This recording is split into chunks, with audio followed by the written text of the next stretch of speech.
আসসালামু আলাইকুম আমার বাংলাদেশ ইন্ডিয়া ও দেশ বিদেশের ভাই বোনেরা তোমরা সবাই কেমন আছো আল্লাহর রহমতে আমিও ভালো আছি অনেক ব্যস্ততার মধ্যে we were invited in the wedding party তো অনেক ব্যস্ততার মধ্যে চলে আসলাম আজকে যেহেতু আসতেই হবে 3 মাস আগে দাওয়াত ছিল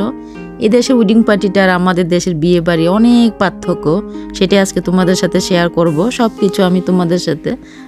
বলবো তো এই দেশে যখন বিয়ের পার্টি হয় বা কোনো ওয়েডিং পার্টি হয় 3 মাস আগে থেকে সবাইকে দাওয়াত দেওয়া হয় আর আমাদের দেশে দেওয়া হয় 7 থেকে 3 দিনের মধ্যে তো 3 মাসের মধ্যে 3 মাস আগে আমরা ইনভাইটেড ছিলাম তো সবাইকে সেরকমভাবে প্রিপারেশন নিতে হবে জব থেকে ছুটি নিতে হবে তো সেইভাবে প্রস্তুতি নিয়ে সবাইকে আসতে হয় তো আজকে আসলাম আমি তো শাড়ি সহজে ক্যারি করতে পারি না আমি তো একটা পরলাম আমি মুসলিন অনেক পুরনো একটা শাড়ি 15 বছর থেকে 14 বছর আগে কিনেছিলাম আজকে সব মাত্র 3 দিনের শাড়িটা পরা তো শাড়ি ইজি টু ওয়্যার আমি পারি না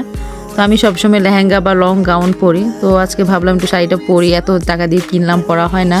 তো একটু পরে শাড়িটা শেষ করি তো শাড়িটা আমি পরে নিলাম মুসলিন শাড়ি 20 মিনিটসের মধ্যে আমি হালকা মেকওভার করে নিলাম বাসায় ঝটপট আইল্যাশ তো চোখে লাগাতেই পারি না আমি এত কমফোর্টেবল ফিল করি না আমি সিমসামের মধ্যে সাজতে পছন্দ করি আমরা ইনভাইটেড ছিলাম 7টায় তো আমরা ঠিক 7টায় আমরা পৌঁছে গেলাম এখানে তো এখনও তেমন কোনো গেস্ট আসেনি সামনে ড্রিঙ্কস রাখা আছে তো প্রথমে ঢোকার পরে রিসেপশনিস্টে ড্রিঙ্কস রাখা থাকে এখানে আমি গোয়াবা ড্রিঙ্কস পান করছি অরেঞ্জ জুস আছে বিভিন্ন ধরনের ড্রিঙ্কস রাখা থাকে আপনি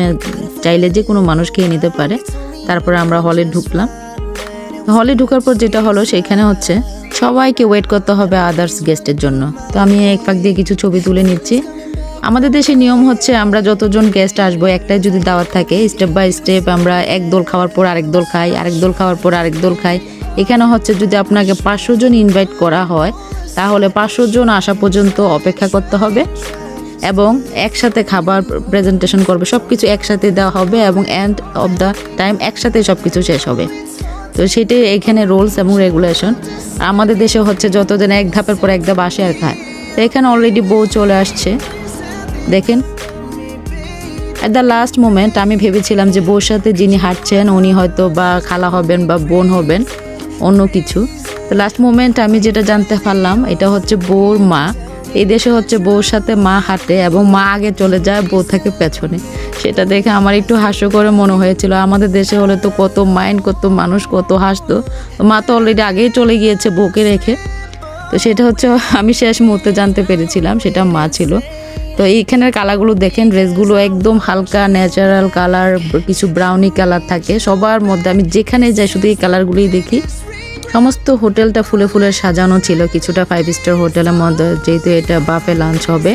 তো আমি কিন্তু আমার ভিডিওতে কোনো রকম প্রিপারেশন ছাড়াই আমি ভয়েসটা দিয়ে খুব দ্রুত দিয়ে আমার সেরকমভাবে আমি আগে থেকে কোনো স্ক্রিপ্ট লিখি নিয়ে কারণ আমার ওই ধরনের সময় থাকে না স্ক্রিপ্ট লেখার মতো সো ভুলভ্রান্তি হতে পারে সরি তো সরি টু সে তো এখন হচ্ছে আমার চ্যানেলটা যদি ভালো লেগে থাকে লাইক কমেন্ট সাবস্ক্রাইব করে দিবেন আর যদি ফেসবুক পেজ হয় আপনাদের ভালো লাগলে একটা ফলো দিয়ে দিবেন তো এখানে হচ্ছে এখন বউর যেটা ব্রাইড অ্যান্ড গ্রুমস বসছে এরা দেশের বিয়েগুলো আসলে অনেক দিন মিস করছে দেশের বিয়ের মতো আমাদের বাংলাদেশ বলেন ইন্ডিয়া বলেন এই যে এশিয়া দেশের মতো বিয়ের মজা কোথাও নেই এখানে বিয়েগুলো কেমন যেন ছেলে মেয়ে মিলে একদিন আয়োজন করে একটা রেস্টুরেন্টে বা হোটেলে বাস একদিন খেয়ে দিয়ে চলে যাও এতটুকুই কোনো হাসি নেই না কান্না না কোনো হাহাকার কোনো কিছুই নেই আসলে দেশেরগুলোই অন্যরকম ছিল আমাদের ফিলিংসগুলো আগে থেকে বিয়ে হওয়া থাকে তারা 1 মাস 2 মাস সংসার করার পরে তারপরে তারা রিসেপশনস হয় আসলে আজকে সেই স্বর্ণযুগগুলোর কথা মনে পড়ছে যে এন্টিক যুগগুলো যে জামাই রুমাল দিয়ে আসতো মুখে খুব লজ্জা পেত বা বউ খুব লজ্জা পেত এখন আসলে সব কিছু কেমন যেন চেঞ্জ হয়ে যাচ্ছে সব কিছু আমাদের হারিয়ে যাচ্ছে আমাদের অথেন্টিক জিনিসগুলো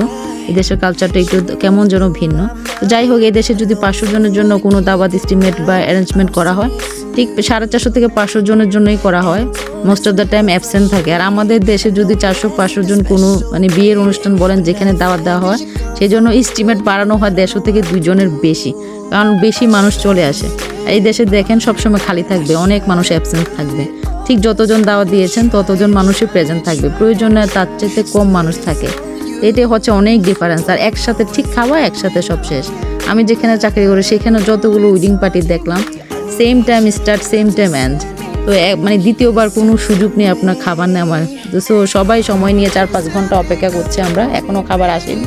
তো খাবারের জন্য অপেক্ষা করছি দেখি কি খাবারটা আসে। তো আমি তো একটু মানে ফাঁক দিয়ে সুযোগ দিয়ে ব্রাইড অ্যান্ড গ্রুমের সাথে ছবি তোলার জন্য চলে যাচ্ছি। এটা হচ্ছে আমার একটা ভাসুরের ছেলে এবং মেয়ে। তো যেহেতু খুবই পরিচিত ভাবি, খুবই ভালো মানুষ, এতদিন পরে আমাদের মনে রাখলো, দাওয়াত দিয়েছে, সেটাই অনেক বেশি আমি অনার ফিল করছি as I M A Bangladeshi women হিসেবে। তো ব্রাইড অ্যান্ড গ্রুম তো অলরেডি কথা বলছে, তারা পরিচয় করিয়ে দিচ্ছে আমার সাথে। তো এইটা হচ্ছে পার্থক্য আমাদের দেশের সাথে এই দেশে। তো অলরেডি সব গ্যাস চলে এসেছে। এখানে প্রথম নিয়ম হচ্ছে এখন রাত বাজে 10টা। তো খাবার হিসেবে প্রথমেই দিল আমাদের চানাচারটা খুবই মজা ছিল, তেঁতুল ছিল এবং একটু ফ্রুটস দিয়েছিল। স্টার্টার হিসেবে প্রথমে দেয় কাবাব, বিভিন্ন ধরনের কাবাব দেয়, চানাচার দেয়, তারপর স্টেপ বাই স্টেপ বাকি খাবারগুলো আসে, রাইস আসে সবার পরে। আমি জানি না কেন যেন এই নিয়মটা। এমনকি বাফে লাঞ্চে যদি থাকে আমাদের দুপুরের খাবারটা, তো সেখানেও আগে আমাদের 3টা হোক 4টা হোক আমরা একটাই প্রেজেন্ট থাকি বিয়ের অনুষ্ঠানে। খাবার আস্তে আস্তে 3টায় বেজে যায়। তো প্রথমে সমুচা আর হচ্ছে চটপটি দেয়, তারপরে 4টার দিকে আস্তে আস্তে করে আপনার চিকেন থেকে শুরু করে মাটন, তারপরে কাবাব আস্তে আস্তে দেওয়া শুরু করে। এই দেশে খাবারের নিয়মটা যত জায়গায় বিয়ে খেলাম এইটাই নিয়ম। আমার দেশে হলে তো সবগুলো তো গালাগালি শুরু করে দিত, জানি না। এদেশে আমি 5 স্টার হোটেল যেটা সেটাও দেখি, প্রথম স্টার্টার হিসেবে হালকা স্ন্যাক্স দেয়, তারপর আস্তে আস্তে করে সব কিছু দেয়। এটা কি জন্য আমি জানি না, অলরেডি পেট ভরে যায়, রাইসটা খাওয়া যায় না। তো অলরেডি আমাদের বিয়েটা ডান হয়ে গিয়েছে, আমরা আস্তে আস্তে চলে যাচ্ছি। আমি তো জানি না আমাকে কেমন লাগছে, 10-15 মিনিটে হালকা মেকওভার করলাম। অলরেডি অনেক রাত হয়ে গিয়েছে, কালকে সকালে আবার কাজে যেতে হবে। তো আপনারা সবাই ভালো থাকবেন, টাটা বাবা। আমার ভিডিওটা কেমন লাগলো জানি না আপনাদের কাছে, তো লাইক ফলো অবশ্যই দিবেন ভালো লাগলে। টাটা বাবা।